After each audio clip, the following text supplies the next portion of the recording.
নিশ্চয়কৈ ক'ব লাগিব তিতাবৰ খৰিকটীয়া উচ্চ মাধ্যমিক বিদ্যালয়ে শেহতীয়াকৈ এক নতুন বাতাবৰণৰ সৃষ্টি কৰিবলৈ সক্ষম হৈছে যিহেতুকে অসম চৰকাৰৰ শিক্ষা বিভাগৰ অধীনত এইখন বিদ্যালয়ত অত্যাধুনিক গ্ৰন্থাগাৰ লগতে শ্ৰেণীকোঠা নিৰ্মাণ কৰা এক পদক্ষেপ গ্ৰহণ কৰি ইতিমধ্যে প্ৰায় সফল সমাপ্তি ঘটাইছে। মুখ্যমন্ত্ৰী ডক্টৰ হিমন্ত বিশ্ব শৰ্মা নেতৃত্বাধীন ৰাজ্য চৰকাৰে এই পদক্ষেপে বিদ্যালয়খনৰ লগতে অঞ্চলটোলৈ এক গৌৰৱ কঢ়িয়াই আনিছে। আমি লগতে অত্যাধুনিক গ্ৰন্থাগাৰ পৰিৱেশ দেখুৱাব বিচাৰিছো। অত্যাধুনিক বিভিন্ন ধৰণৰ আচবাব তথা চকী মেজ বিভিন্ন ধৰণৰ সকলো বিষয়বস্তু সামৰি গ্ৰন্থ ইয়াত উপলব্ধ কৰিছে। লগতে বিজ্ঞানাগাৰৰ কিছুমান সা সঁজুলি ৰাখি ছাত্ৰ ছাত্ৰীসকলক উদ্বুদ্ধ কৰিবৰ প্ৰচেষ্টা অব্যাহত ৰাখিছে। নিশ্চয়কৈ ক'ব লাগিব বিদ্যালয়খনৰ এই জাকত জিলিকা পৰিৱেশে ছাত্ৰ ছাত্ৰীসকলৰ লগতে অভিভাৱক সমাজ স্থানীয় ৰাইজক যথেষ্ট আহ্লাদিত কৰা পৰিলক্ষিত হৈছে। আমি এই সমগ্ৰ পৰিৱেশ দেখুৱাই আছো। এই ডিজিটেল শ্ৰেণীকোঠা লগতে যি লাইব্ৰেৰী এই লাইব্ৰেৰীয়ে এক নতুন পৰিৱেশ সৃষ্টি কৰিছে। অসমীয়া মাধ্যমৰ এই বিদ্যালয়ৰ জয় যাত্ৰা আচলতে অক্ষুণ্ণ ৰাখিবলৈ সক্ষম হৈছে বুলি ক'ব লাগিব। আৰু এই মুহূৰ্তত আমি বিদ্যালয়ৰ নেতৃত্ব বহন কৰি আমি প্ৰধান শিক্ষকৰ ওচৰলৈ আহিছো। যিহেতুকে আপোনাৰ বিদ্যালয়ে প্ৰশংসনীয় পদক্ষেপ গ্ৰহণ কৰিছে। মুখ্যমন্ত্ৰী ডক্টৰ হিমন্ত বিশ্ব শৰ্মা আপোনালোকৰ বিদ্যালয়খনৰ সম্পৰ্ক ইতিমধ্যে সামাজিক মাধ্যম যোগে শুভেচ্ছা জনাইছে, উল্লেখ জনাইছে। এই প্ৰচেষ্টা কেতিয়াৰ পৰা কৰিছিলে আৰু কি কি ইয়াত আচলতে উপলব্ধ হৈছে, আপোনালোকৰ পদক্ষেপ কেনেকুৱা, অদূৰ ভৱিষ্যত ছাত্ৰ ছাত্ৰীক কেনেকুৱা ধৰণৰ সহায় সহযোগিতা আগবঢ়াব? আমি আপোনালোকৰ চেনেলৰ যোগেদি মাননীয় অসমৰ মুখ্যমন্ত্ৰী মহোদয়লৈ কৃতজ্ঞতা জ্ঞাপন কৰিছো। আমাৰ বিদ্যালয়খন যে তেখেতে ফেচবুকৰ আপডেট দিছে আৰু আমাৰ এই ডিজিটেল লাইব্ৰেৰী ব্যৱস্থাটো 23-24 চনৰ যিটো বিত্তীয় বৰ্ষ, এই বিত্তীয় বৰ্ষত অসম চৰকাৰৰ সাংস্কৃতিক মন্ত্ৰালয়ৰ অনুমোদনত সমগ্ৰ শিক্ষাৰ দ্বাৰা 16 লাখ টকা আমি পাইছিলোঁ। এই 16 লাখ টকাৰে আমি এই ডিজিটেল লাইব্ৰেৰীটো নিৰ্মাণ কৰিছোঁ আৰু ইয়াত বিভিন্ন যিবিলাক আপোনালোকে ডিজিটেলি টিভি বা হেৰি দেখিছে এই গোটেই বস্তুখিনি তাত সামৰ খাই আছে।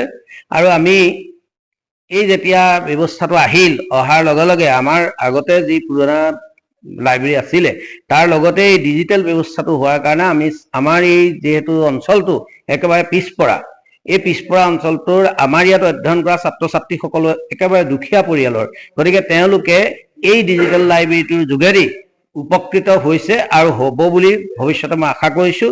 আৰু আমিও যিমানখিনি কৰিব পাৰি ছাত্ৰ ছাত্ৰীসকলৰ কাৰণে আমাৰ শিক্ষয়িত্ৰীসকলে এই ক্ষেত্ৰত যথেষ্ট গুৰুত্ব দিছে আৰু তেওঁলোকে ছাত্ৰ ছাত্ৰীসকলক ডিজিটেলি কেনেকৈ আগবঢ়াই নিব পাৰে শিক্ষাৰ যোগেদি তাৰ ব্যৱস্থা কৰিবৰ কাৰণে আমি সকলোৱে সংকল্প লৈছো আৰু ছাত্ৰ ছাত্ৰীসকলক অদূৰ ভৱিষ্যতে এই ডিজিটেল লাইব্ৰেৰীয়ে যথেষ্ট উপকৃত কৰিব বুলি আমি আশা ৰাখিছো।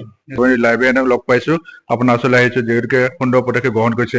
কেনেকুৱা ধৰণৰ প্ৰস্তুতি চলাইছে, ছাত্ৰ ছাত্ৰীসকলক কিদৰে আপোনালোকে ইয়াতে শিক্ষা প্ৰদানৰ বাবে ব্যৱস্থা গ্ৰহণ কৰিছে, কি আশা কৰিছে?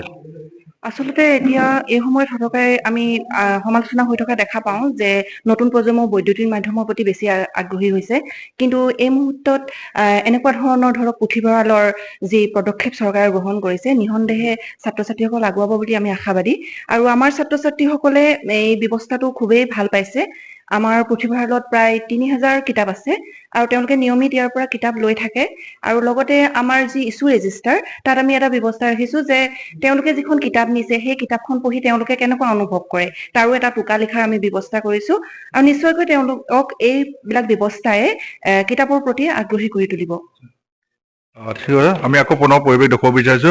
ডিজিটেল শ্ৰেণীকোঠাৰ লগতে ডিজিটেল যিটো লাইব্ৰেৰী বিভিন্ন ধৰণৰ অত্যাধুনিক বিজ্ঞানসন্মত প্ৰযুক্তি ইয়াত সংৰূপিত কৰিছে। প্ৰতিটো কোঠাৰ প্ৰতিটো শেল্ফতে সুন্দৰভাৱে বিভিন্ন ধৰণৰ গ্ৰন্থ ইয়াত সংৰক্ষণ কৰিছে ছাত্ৰ ছাত্ৰীসকলৰ সুবিধাৰ্থে। সাহিত্য, সংস্কৃতি, বিজ্ঞান, গণিত লগতে সামাজিক বিভিন্ন ধৰণৰ সম্ভাৰে সমৃদ্ধ গ্ৰন্থ ইয়াত উপলব্ধ কৰিছে।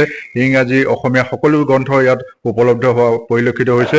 এইদৰে আচলতে তিতাবৰ খৰিকটীয়া উচ্চ মাধ্যমিক বিদ্যালয়ে অসম চৰকাৰৰ যি অভিলাষী পদক্ষেপ, এই পদক্ষেপৰ যোগেদি তেওঁলোকে ছাত্ৰ ছাত্ৰীসকলক অসমীয়া মাধ্যমৰ বিদ্যালয়ৰ জয়যাত্ৰাৰ মাজেদি অধিক শক্তিশালী ৰূপত আগবঢ়াই নিবৰ বাবে প্ৰচেষ্টা অব্যাহত ৰাখিছে।